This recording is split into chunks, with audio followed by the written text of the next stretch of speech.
In a place as historic as Yorktown, many deeds have become the stuff of legend. Yet around every corner, there are untold stories, long forgotten by time. I'm Jeff Santos. Join me as we uncover the hidden history of Yorktown. So we're standing here in front of the Grace Episcopal Church, and this was founded as part of the old Yorkhampton Parish back in 1697, and it was built out of marl from the bluffs down below. Well, during the Revolutionary War, Cornwallis's men, they used the church to store their gunpowder and ammo. They scraped up the walls, busted out the windows, broke up the furniture and used it for firewood.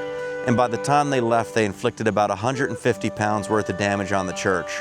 Well, the congregation got back together and fixed it up and resumed services all the way up until the Great Fire of 1814. Now, when the fire swept through town, the church was another building consumed by flames. Nothing was left except for this right wall.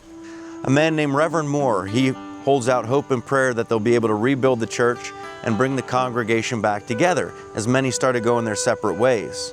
Well, his prayers are answered in 1848. That's when they built the building that we see here, and they renamed it Grace Episcopal Church.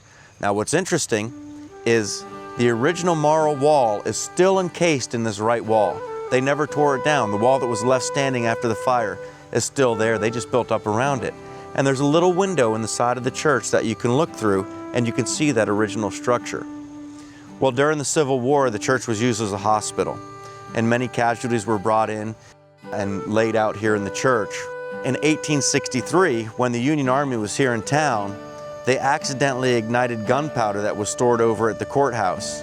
And that explosion was so great that it knocks the bell right out of the tower here.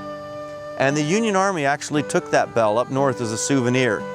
And it was recovered years later, brought back down, recast, and it's the same bell that faithfully rings in the services today, as this is still an active church.